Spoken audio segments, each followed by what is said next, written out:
गांव के पनघट पर चार औरतें पानी भरने आईं। पानी भरते भरते वे एक दूसरे से बात करने लगी। चारों एक एक पुत्र थे।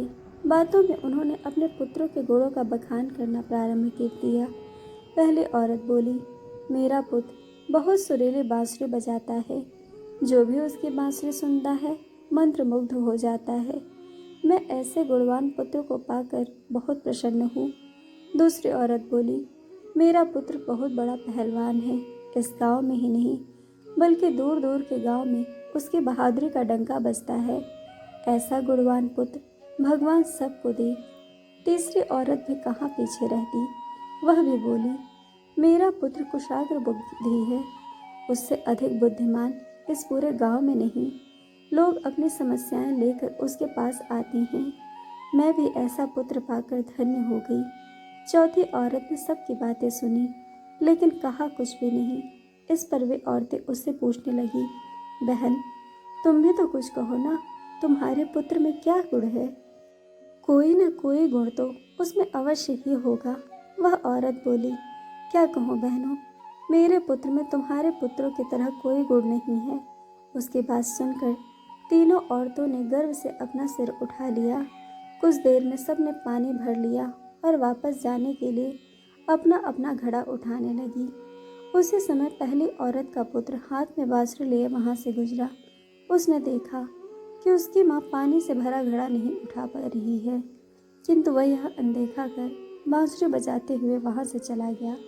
दूसरी औरत का पहलवान पुत्र कुछ ही दूरी पर मुकदर घुमा रहा था। उसकी माँ कुएं से घड़े उठाकर जैसे ही उतरी, उसका पैर फिसल गया। किसी प्रकार वह संभल गई, किंतु पहलवान पुत्र अपनी माँ को नजर उठाकर देखने के बाद भी उसके पास नहीं आया और अपनी कसरत में लगा रहा। तीसरी औरत का पुत्र भी वहां से किताब पढ़ते हुए निकला। उसकी माँ ने उससे कहा, पुत्र मैं दोनों हाथों से घड़ा पकड़े हुए हूँ, यह रस्सी जरा मेरे कंधे पर डाल दे। लेकिन वह अपनी माँ की बात को अनसुना कर वहां से चला गया। तभी चौथी औरत का पुत्र वहां आया। अपनी माँ के सिर पर घड़ा देखकर वह उसके पास गया और उसके सिर से घड़ा उतारकर अपने सिर पर रखकर चलने लगा। कुएं के पास बैठी एक बुढ़िया यह सब देख सुन रही थी।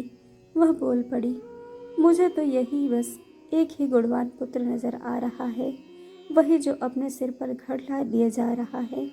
माता पिता की सेवा करने वाले पुत्र से गुणवान पुत्र भला कौन हो सकता है? कहानी से सीख मिलती है कि गुणवान वही है जो अपने माता पिता की सेवा करे और उनके साथ साथ सभी की सहायता करे। तो दोस्तों, कहानी आपको कैसी लगी यह हमें कमेंट करके ज़रूर बताइएगा और चैनल को सब्सक्राइब, वीडियो को लाइक शेयर करना बिल्कुल मत भूलिएगा। वीडियो देखने के लिए आप सभी का बहुत बहुत धन्यवाद। जल्द मिलेंगे एक और नए वीडियो के साथ।